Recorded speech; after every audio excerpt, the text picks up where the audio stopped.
Ba boom. Ba boom. Okay. Let's get to it, peeps. So, oh man, I saw this movie like a few days ago. Right up front, I've never seen the first film. You know, I just haven't seen the first film.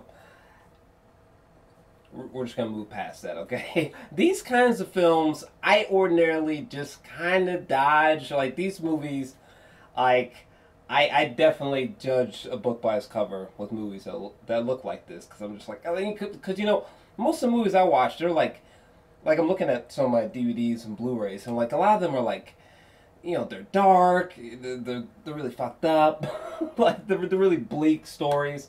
So I was very hesitant about going to see Paddington 2, especially since I haven't seen the first one, which I totally dodged and ignored. But, guys, when I saw that this film had 100% on Rotten Tomatoes, I had to know what the fuck was up, right?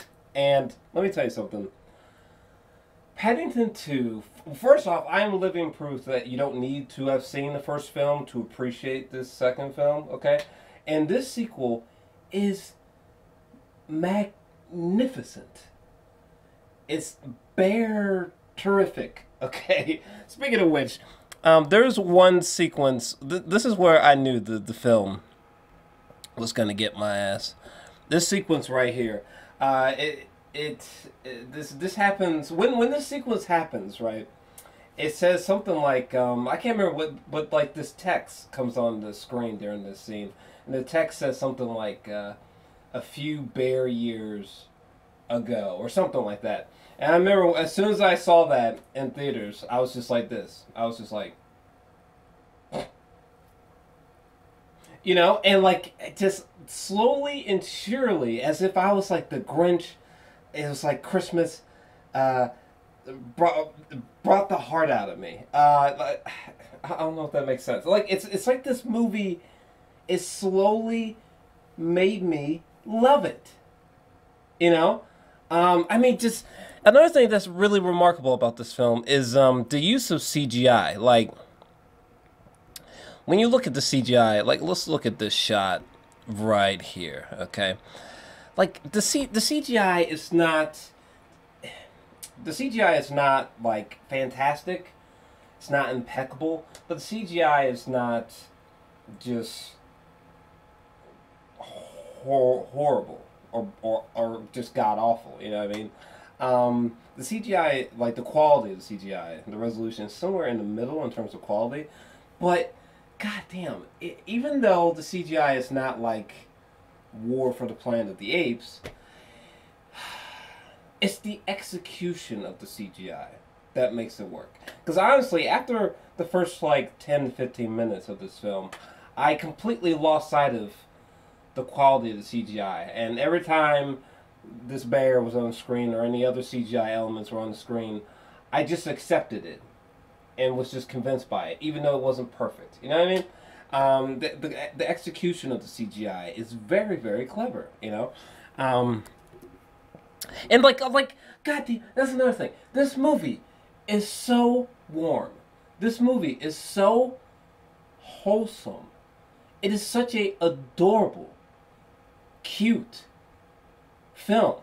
And surprisingly, there were plenty of times where I actually laughed out loud. Like, I actually laughed out loud.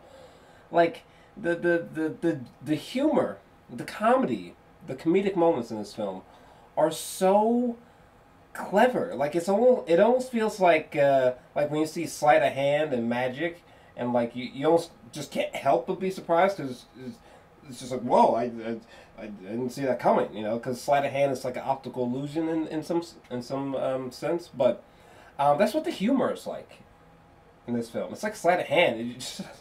It's like you can't help but laugh, you know, because it's just such an adorable film. Like all these moments here with him washing the windows, and for the record, all the images I'm showing you are from the trailer, so yeah. I mean, look at look at this bear, okay? Look at this bear. Fuck. I mean, once you see this bear, hold on, I gotta take a hit of this inhaler real quick. Watch this one.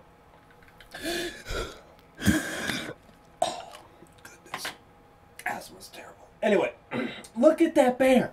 Look how fucking adorable that little shit is, okay? You know what I'm saying? Yeah, the CGI is not perfect, but just look at that adorable little piece of shit. Look, I mean, look at this. Hold on a second. Shit, I don't even like cuddly things, but god damn it, look at it.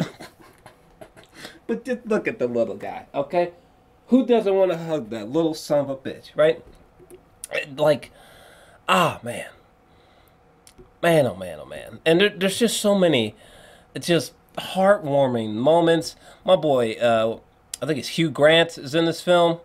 I mean, this actor's been in all kinds of shit, to be fair, but I know him best from, what was that movie my mom used to watch all the time? Oh man, what was that movie called? Something Diary. What was it? Bridget Jones. I think it was called like Bridget Jones or Bridget Jones Diary. Some shit. But he was in that film. And that's where I know him from. Anyway, he's in the film. I thought he was so hilarious as the villain of the film. Like Paddington, I mean granted it's based on those children books, but I don't know, in a lot of ways it I was just about to make a point how it feels like a graphic novel come to life, but I don't know. Just the execution of the visuals in this film are just so endearing and clever. Like this moment right here, the way, like there's a shot of this pop-up book, but then we zoom in on the pop-up book, right? And then all of a sudden we're in a whole world that looks exactly like this. Like all of a sudden we're looking at this book and we zoom in on this book, this pop-up book, and all of a sudden we're in an entire world that looks like it's made out of paper and looks like that, you know.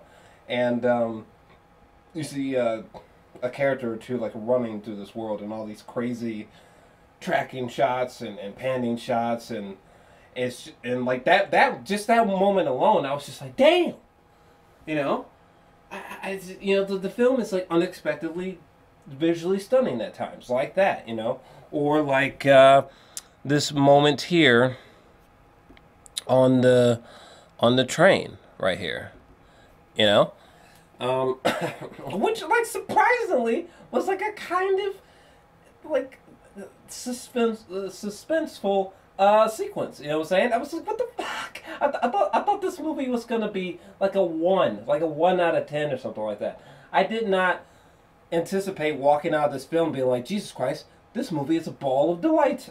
This movie is like a ball of sunshine. There's just so many moments, bruh. There's just so many.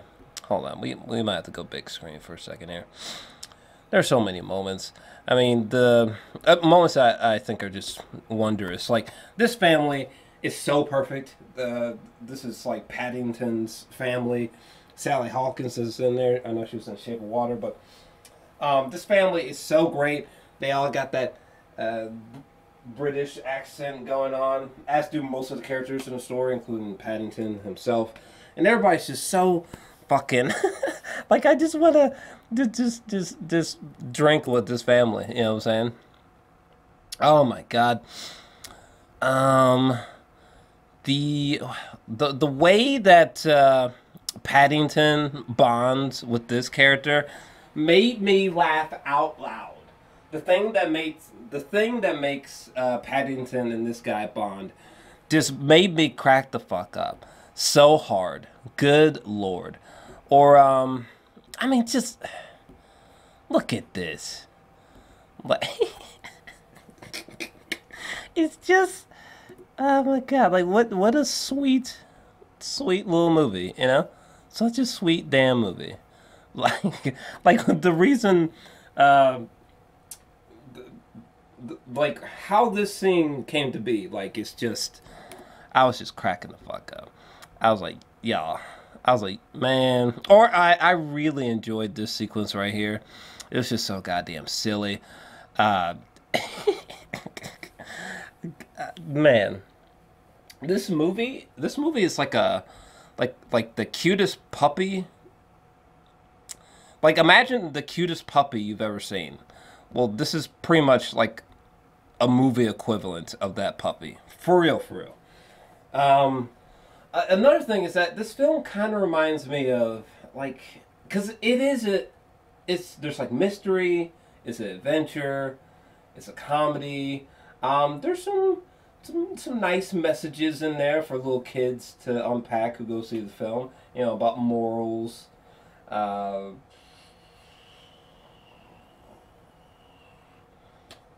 Yeah, I mean, living life in a morally sound way. You know, showing respect and honor to your elders or your parents, things like that. There's all kinds of great messages to unpack. You know, the negative sides of. Well, anyway, I was trying to think. Is there? Because I'm trying not to. I'm just trying not to spoil things here. But where are we at time wise? But yeah, there's a lot of messages to unpack. You know, particularly the importance of family. You know, the way the lengths that Paddington goes to pay homage and to give respect to a certain family member. It's just like, damn. Like, damn. I need to step up my respect game in terms of giving out respect to certain members of my family. Because, goddamn, my boy Paddington is just...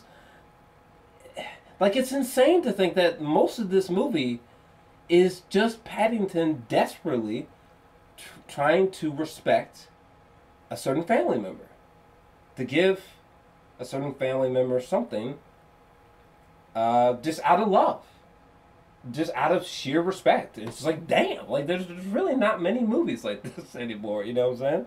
Like, this movie could have very easily became like a Hallmark Channel ball of cheese. But it's not. It's a greatly executed story.